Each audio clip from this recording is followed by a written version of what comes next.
tubaye ikaze nanone ku Muranga Family TV muri kumwe nanjye Umuranga Lina nk'ibisanzwe nzibere yanyu bafite ibintu byiza bafite ibintu byinshi bigiye bitandukanye.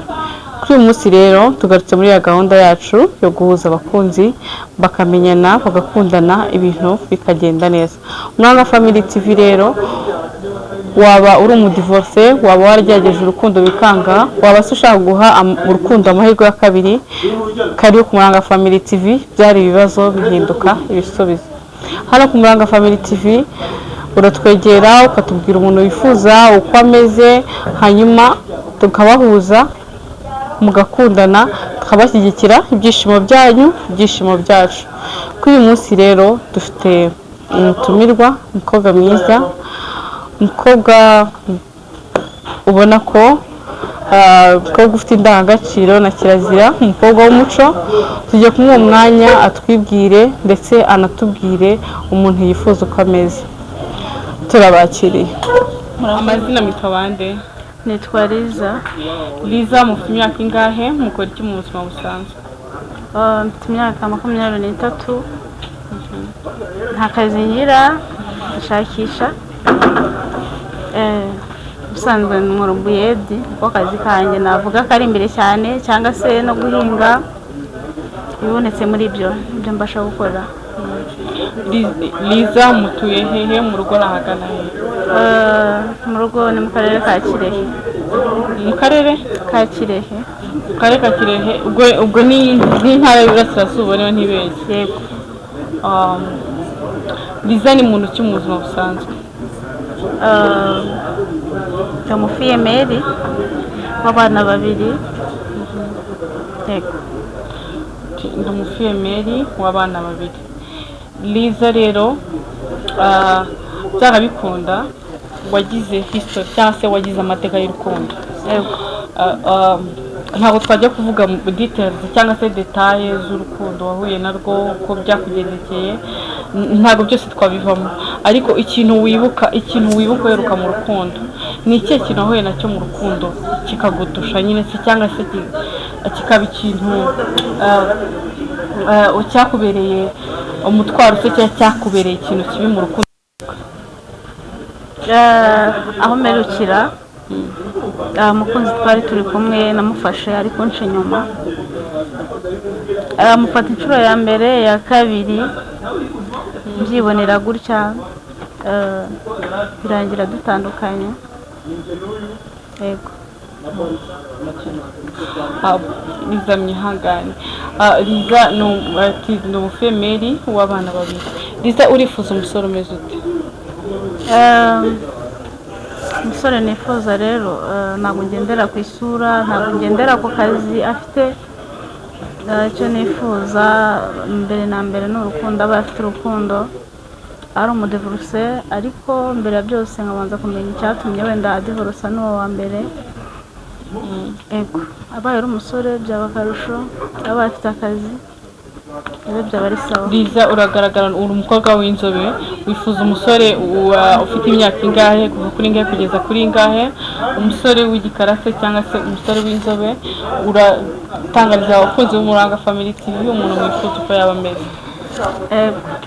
Umuntu ndifuza umusore muremure nsumbaho, akona natansumba cyane, akaba atari muto cyane, nanone atari n'inzobe, ari imibiri yombi. Ubwo ngo ari imibiri yombi.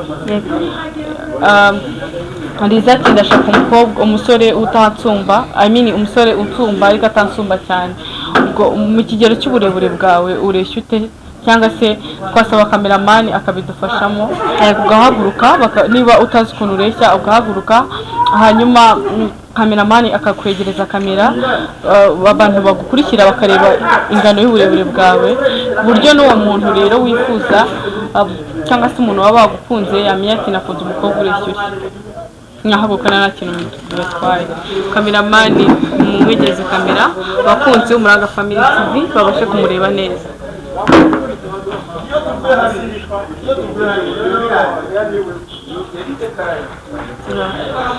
Kameramani murakoze cyane. Nkuko bigaragara umukobwa wacu birasa nkaho cyangwa se tugereranyije birasa nkaho afite metero imwe na santimetero nka 58 cyangwa se 50, metero imwe na santimetero nka 55 57 hagati aho ngaho.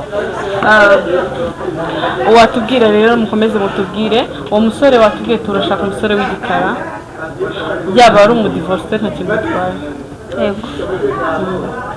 Hanyuma Ange rero mukomeza mutubwira, utangariza abakunzi Umuranga Family TV, bitubwire wirekuye, ni wowe uzi umuntu ushaka geti afite ingeso zinizi ntabwo byakunda, ndashaka umusore cyangwa se ngiye mfite imyizerere n'iyi.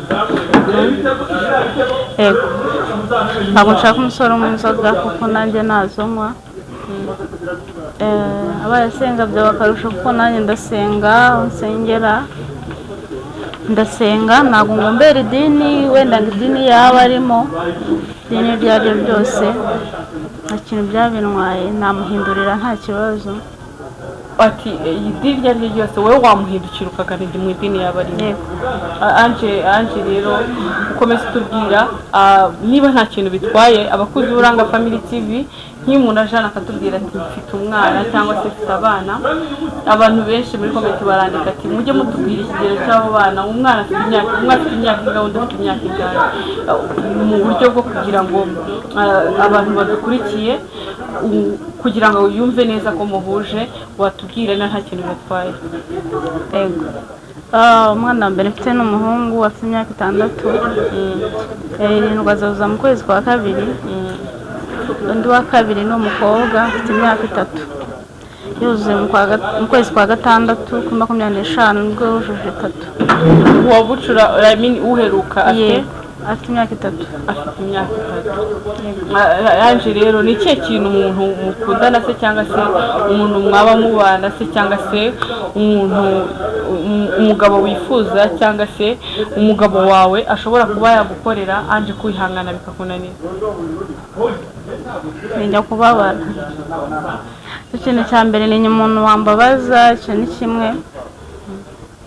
Umugabo urwana we n'ibindi bindi.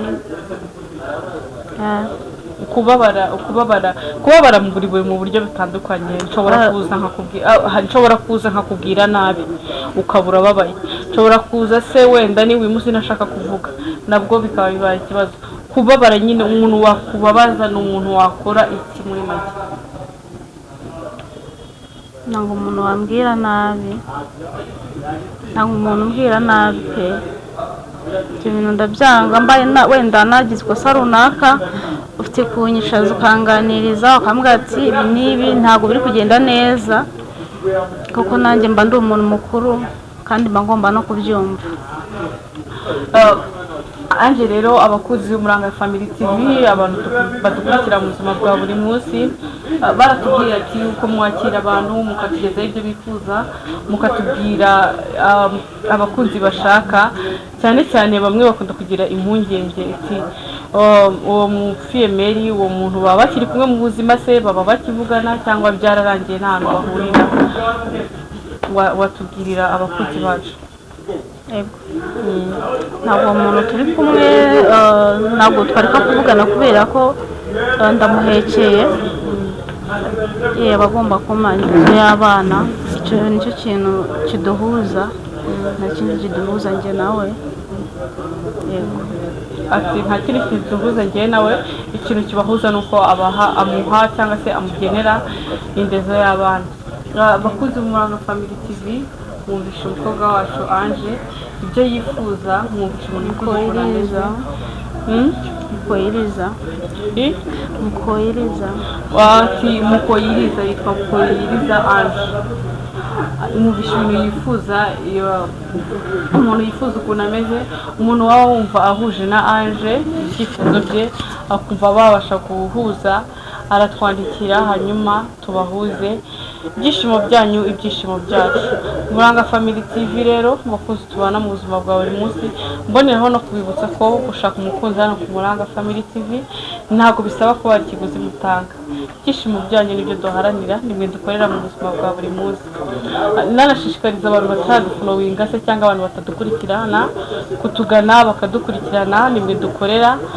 Hanyuma komenti ziremerewe, ibyo unenga se cyangwa se ibyo ushima ndetse n'ibitekerezo byose biremewe. Ni mwebwe dukorera, ni mwe tuba dushaka ibyishimo byanyu.